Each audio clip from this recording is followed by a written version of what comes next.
मेरा नाम प्रमिला है। मेरी उम्र 25 साल है। मैंने बहुत पढ़ाई की, तब जाकर मेरी अच्छी खासी जॉब एक बड़े तो शहर में लग गई थी। मैं दिन रात बहुत मेहनत करने लगी। मेरी मेहनत को देखकर कंपनी मालिक ने मुझे मैनेजर बना दिया। मेरी सैलरी बहुत अच्छी थी, लेकिन सैलरी के साथ साथ काम भी बहुत था। पूरी कंपनी को देखती थी मैं, फिर शाम को घर चली जाती थी और बड़ा मुश्किल खाना बनाकर खाती थी। अब मेरे से खाना नहीं बन रहा था, इसलिए खाना बनाने वाला लड़का ढूंढने लगी। तभी एक दिन नौजवान लड़का आता है और कहता है कि मैडम, मुझे नौकरी की ज़रूरत है, मैं आपके लिए खाना बना लूँगा। फिर मैंने उसके बारे में जानकारी ली कि तुम करते क्या हो।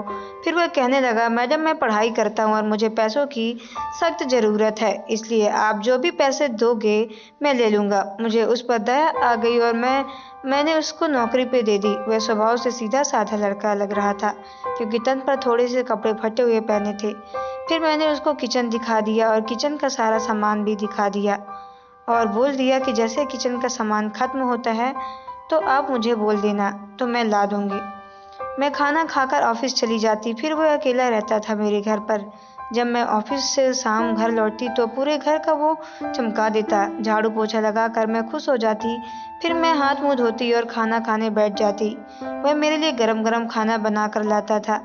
जब मैं खाना खाकर सो जाती तो वह अपने रूम में जाकर पढ़ाई करता था। जब आधी रात को मुझे प्यास लगी तो मैं किचन की ओर चली गई और तभी उसके रूम की ओर मैंने देखा कि लाइट जल रही थी। फिर मैंने पास जाकर खिड़की से देखा तो मैं चौंक गई, क्योंकि अभी वो समय हुआ था 4 बजे थे और वह पढ़ाई कर रहा था। मैं सोचने लगी कि दिन भर तो ये मेरे घर का काम करता है और रात को पढ़ाई करता है, तो फिर कॉलेज कितने बजे जाता है। तभी एक दिन मैंने खाना खाते देखा, उससे पूछ लिया कि आप कॉलेज कितने बजे जाते हो। फिर वह कहने लगा कि मैडम, मैं जैसे ही आपके घर का पूरा काम हो जाता है फिर मैं कॉलेज चला जाता हूँ और थोड़ी पढ़ाई करके वापस आ जाता हूँ। फिर मैं सोचने लगती हूँ कि मैं दिन भर ऑफिस में कुछ काम नहीं करती। फिर मुझे लगता है कि मैं थक जाती हूँ और ये काम करता है और थोड़ा बहुत समय जो बचता है ये फिर कॉलेज जाता है। मुझे दया आ जाती है और मैंने उसके पैसे बढ़ा दिए। एक दिन वह बहुत ही स्वादिष्ट खाना बनाया और मैंने इतना खाना खा लिया कि जैसे ही खाना खाया मैं सोने के लिए चली गई और मैं गहरी नींद में सो गई। फिर मैंने एक दिन उसके परिवार के बारे में पूछने लगी कि आपके परिवार में कौन कौन है। तभी वो कहने लगा कि मैडम, मेरे बूढ़े माँ बाप और एक छोटा भाई है। वह एक दिन शादी में जा रहे थे, तभी दुर्घटना में माँ बाप के दोनों आंखें चली गई हैं और छोटा भाई जो है वो विकलांग हो गया है। अब मुझे जो भी पैसा मिलता है मैं ही उनका पेट पाल रहा हूँ। मुझे उसकी बातों को सुनकर मेरी आंखों से आंसू आ गए। कुछ दिनों बाद मैंने उसके पैसे और बढ़ा दिए ताकि वह अपने माँ बाप और छोटे भाई का भी पेट भर सके। एक दिन मैं जैसे खाना खाकर सोने चली गई, आधी रात को ऐसा लगा कि मेरे शरीर को कोई छू रहा हो, लेकिन जैसे ही मैं आंख खोलती हूँ तो कोई नहीं दिखता। फिर मैं वापस सो जाती हूँ। अब मुझे हर रोज ऐसे ही लगने लगा कि कोई मुझे छू रहा हो।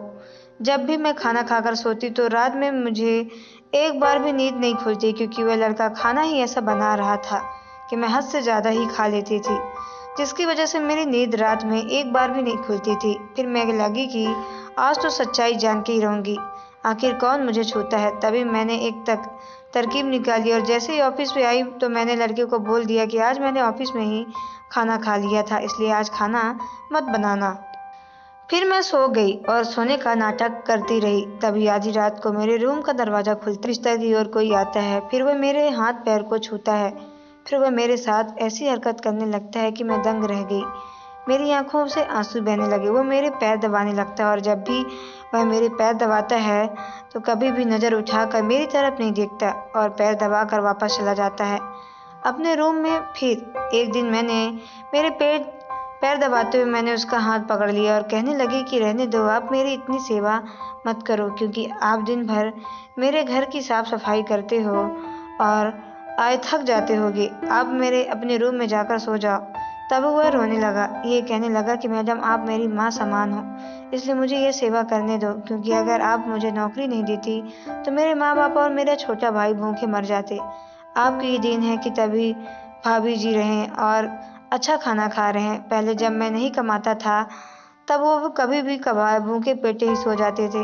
फिर वह रोते हुए अपने रूम पर चला जाता था। फिर मेरी आंखों से आंसू आने लगते हैं, और मैंने भी आज तक ऐसा नौकर नहीं देखा जो ईमानदार, वफादार और मेहनती हो। एक दिन मैं सीढ़ी से उतरते समय अचानक से मेरा पैर फिसला और मैं गिर गई, तो मुझे काफ़ी चोट आई, सिर पे और कमर पे। तभी वह दौड़ता दौड़ता आया और कहने लगा, क्या हुआ मालकिन, क्या हुआ मालकिन।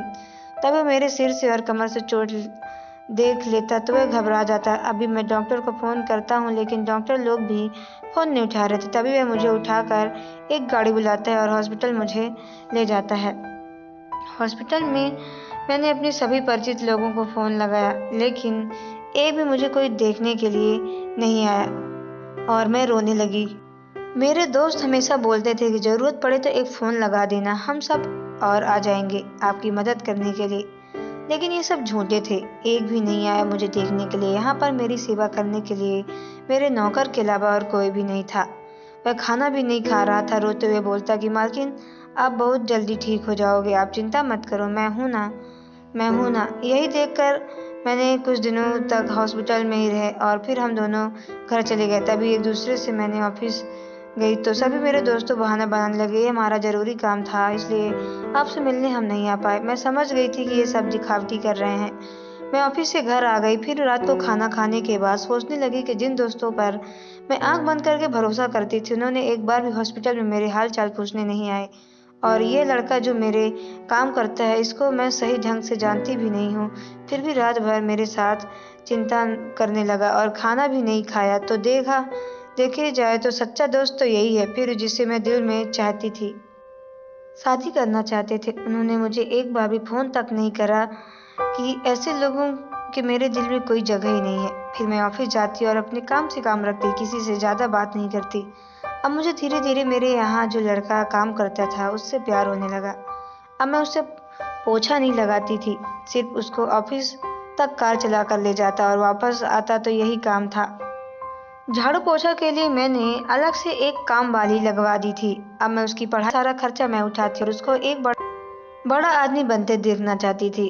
अब वह भी खुलकर मेरे साथ दोस्त जैसा करने लगा, हंसी मजाक करने लगा, और कुछ भी समस्या हो तो मेरे साथ शेयर करने लगा। एक दिन उसके रूम की सारी बिजली खराब हो गई थी, इसलिए वह सोने के लिए परेशान हो रहा था, क्योंकि फ़ैन के बिना मच्छर बहुत काट रहे थे। फिर हाल में एक फ़ैन चल रहा था, तो बिस्तर लगाकर व्हाट्सएप पर ही सोने लगा। तो मैंने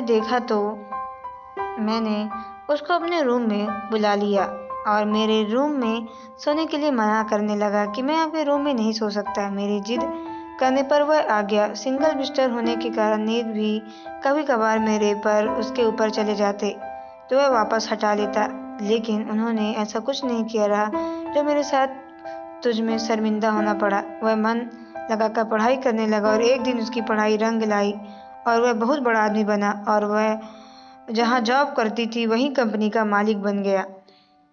तो दोस्तों, आपको ये स्टोरी कैसी लगी कमेंट बॉक्स में ज़रूर बताएं। अगर आप हमारे चैनल पर नए हैं तो चैनल को सब्सक्राइब करके बेल आइकन को प्रेस कर लें, ताकि आने वाली सभी वीडियो का नोटिफिकेशन आपके मोबाइल पर सबसे पहले पहुंचे, क्योंकि मैं ऐसे ही वीडियो आप लोगों तक लाती रहती हूँ। तो चलिए मिलते हैं नेक्स्ट वीडियो पे। ओके बाय, टेक केयर, तब तक के लिए धन्यवाद।